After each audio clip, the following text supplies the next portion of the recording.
इस विशाल दर्शन का मूल एक ही तकनीक है, साक्षी भाव। यही वह एक पावरफुल टेक्निक है जो अगर सही तरीके से समझ ली जाए और जीवन में उतार ली जाए तो आपकी सोच की दिशा ही नहीं बल्कि पूरी मानसिक संरचना को बदल सकती है। एक साक्षी भाव क्या है? साक्षी भाव का अर्थ है अपने मन, विचारों और भावनाओं का मूक दर्शक बन जाना। बुद्ध कहते हैं कि व्यक्ति अपने मन के साथ इतना जुड़ जाता है कि वह यह समझ ही नहीं पाता कि उसके विचार उसके नहीं है, वे बस आ जा रहे हैं। जब हम साक्षी बन जाते हैं तो विचारों पर नियंत्रण आने लगता है। दो विचारों का आवागमन। हर दिन हमारे मन में हजारों विचार आते हैं। बुद्ध कहते हैं विचार आकाश में उड़ते बादलों की तरह हैं। तुम आकाश हो, विचार नहीं। यह जानना ही साक्षी भाव की पहली सीढ़ी है। जब आप सोचते नहीं बस देखना शुरू करते हैं तो आप विचारों के प्रभाव से मुक्त होने लगते हैं। 3 साक्षी भाव और वर्तमान क्षण। इस तकनीक का सबसे बड़ा गुण यह है कि यह आपको वर्तमान में टिकने की शक्ति देती है। बुद्ध ने सिखाया जो वर्तमान में जीता है वही जीवित है। जब आप विचारों के बिना वर्तमान को देखते हैं तो समय थम जाता है, सोच शांत होती है और उसी क्षण आपकी सोच बदल जाती है। चोर विचारों से अलग होना।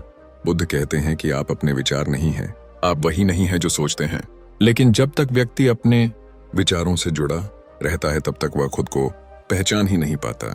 साक्षी भाव व्यक्ति को यह ज्ञान देता है कि वह अपने विचारों का मालिक है, उनका गुलाम नहीं। 5 साक्षी भाव और मानसिक शांति।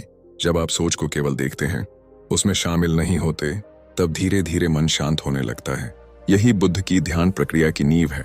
ध्यान कोई जबरदस्ती का अभ्यास नहीं है, यह केवल देखना है। इस देखने की शक्ति ही सोच को गहराई देती है। 6 प्रतिक्रिया से रहित जीवन।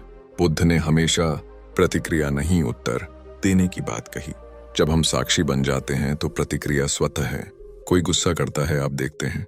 कोई अपमान करता है, आप केवल उसके प्रभाव को भीतर महसूस करते हैं लेकिन प्रतिक्रिया नहीं देते। यही सोच की परिपक्वता है। 7 साक्षी भाव और डर का अंत। डर हमारे विचारों की उपज है।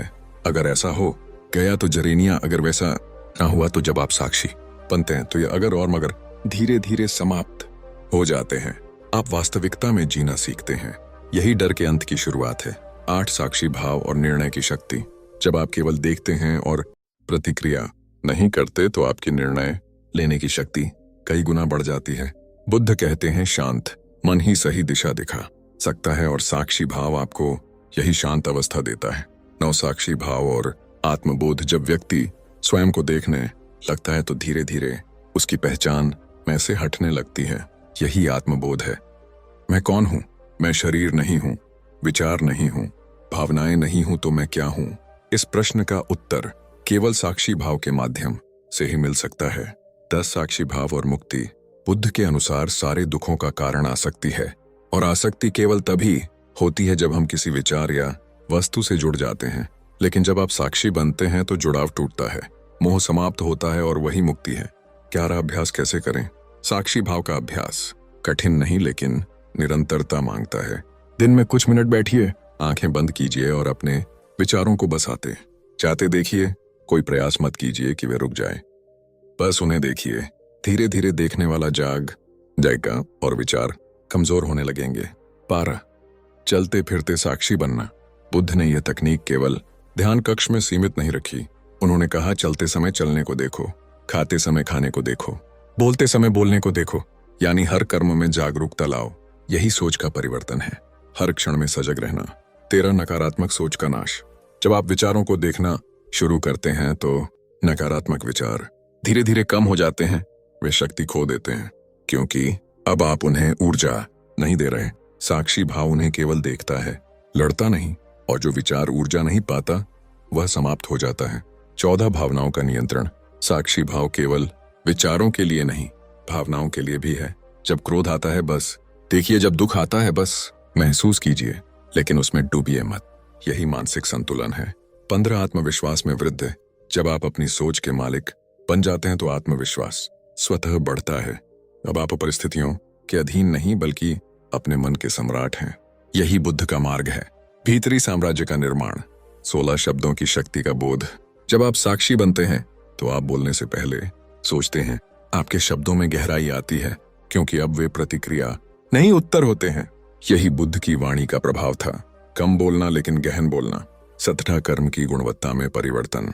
साक्षी भाव कर्म को शुद्ध करता है। जब आप सजग होकर कार्य करते हैं तो उसका प्रभाव गहरा होता है। आपका भोजन पवित्र होता है, आपकी नींद सुकून देती है, आपका कार्य पूजा बन जाता है। 18वें रिश्तों में बदलाव। जब आप प्रतिक्रिया नहीं करते, केवल देखते हैं, तब रिश्तों में संघर्ष कम होते हैं। अब आप सामने वाले को समझते हैं, उसका दर्द देख पाते हैं। यह करुणा का जन्म है जो बुद्ध की सबसे बड़ी शक्ति थी। 19 निरंतरता की आवश्यकता।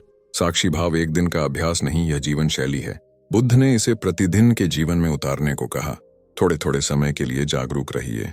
जैसे जैसे आपकी सजगता बढ़ेगी, आपकी सोच बदलती जाएगी। 20 सोच बदलो, जीवन बदल जाएगा। अंततः यही बुद्ध की एक सबसे शक्तिशाली तकनीक है। साक्षी बनो। इसे अपनाने से पहले तो विचारों का प्रभुत्व था, अब जागरूकता का राज्य होगा। यही सच्चा परिवर्तन है। यही वह द्वार है जिससे होकर व्यक्ति आत्मज्ञान तक पहुंचता है, और यही वह एक सीख है जो आपकी सोच को बदल सकती है स्थायी रूप से। निष्कर्ष, बुद्ध की यह एक शक्तिशाली तकनीक है। साक्षी भाव केवल ध्यान की विधि नहीं है, यह जीवन को जीने का तरीका है।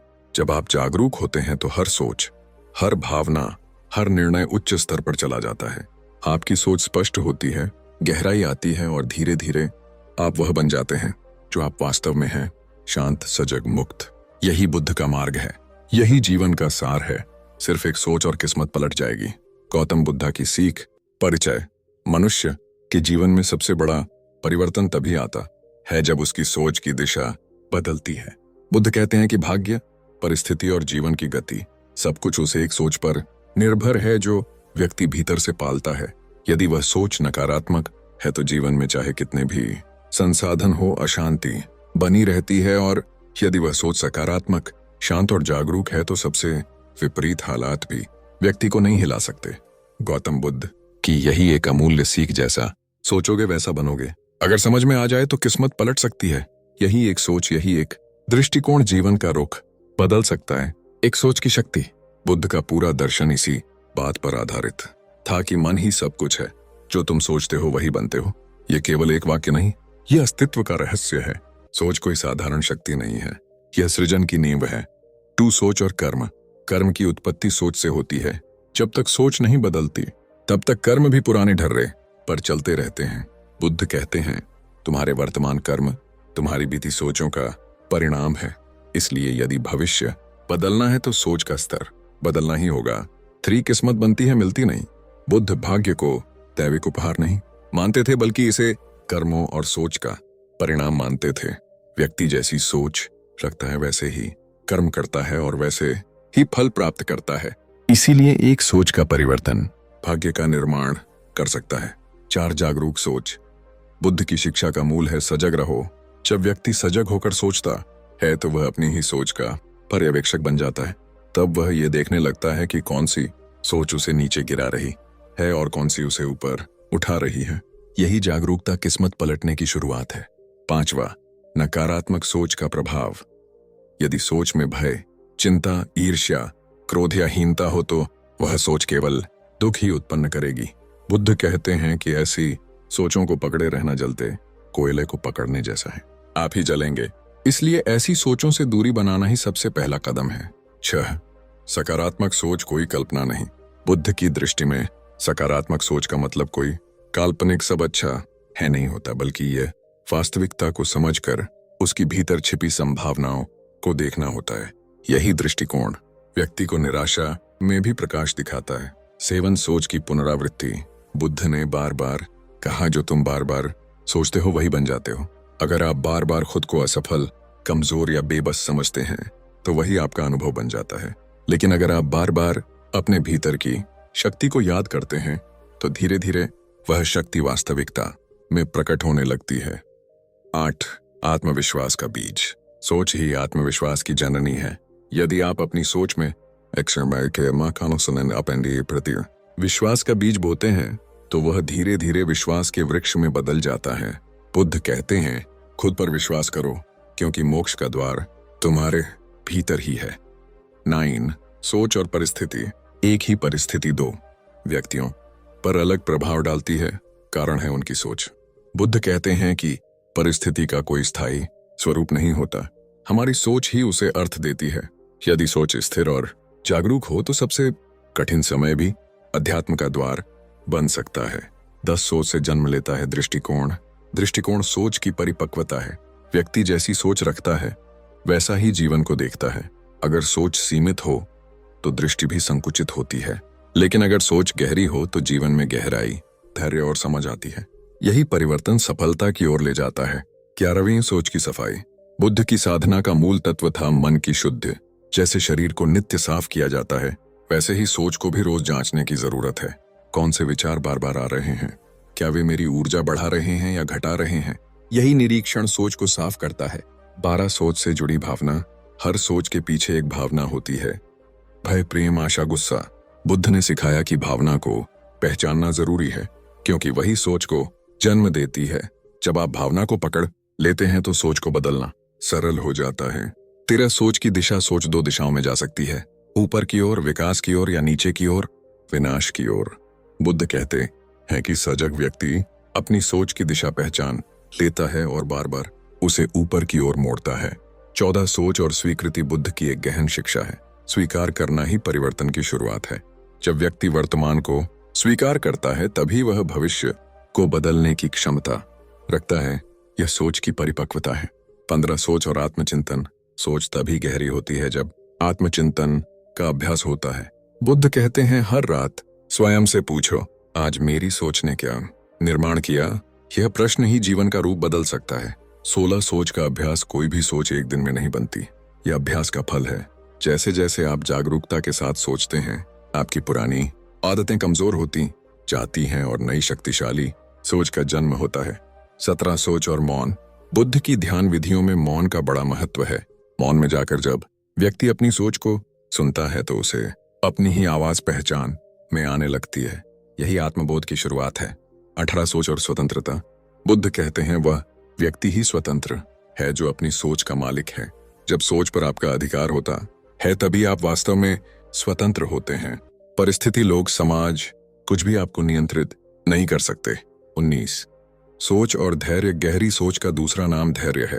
बुद्ध कहते हैं कि तेजी से प्रतिक्रिया करना कमजोर सोच की निशानी है, लेकिन जो व्यक्ति शांत होकर सोचता है उसका निर्णय चमत्कारी होता है। पीस अंततः सोच ही किस्मत है।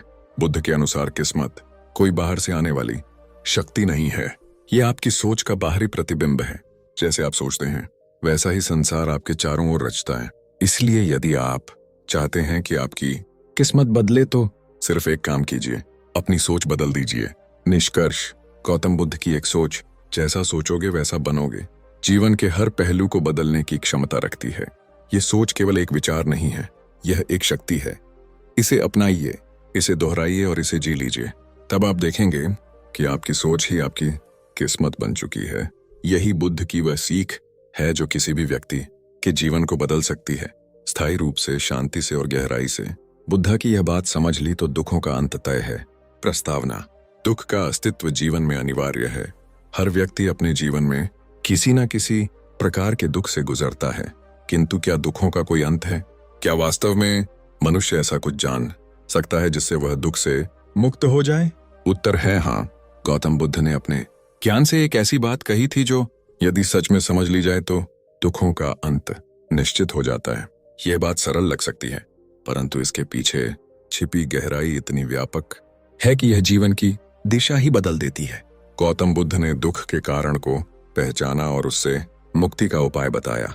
उन्होंने कहा दुख का मूल कारण तृष्णा, अटैचमेंट, क्रेविंग है। यह वाक्य केवल सुनने या पढ़ने के लिए नहीं है, बल्कि इसे आत्मसात करना ही जीवन की वास्तविक क्रांति है। जब मनुष्य इस सत्य को केवल बौद्धिक रूप से नहीं बल्कि जीवन के हर क्षण में अनुभव करता है तभी दुखों से उसका पूर्णतः छुटकारा संभव है।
यह हमें भीतर की स्थिरता और स्पष्टता प्रदान करता है।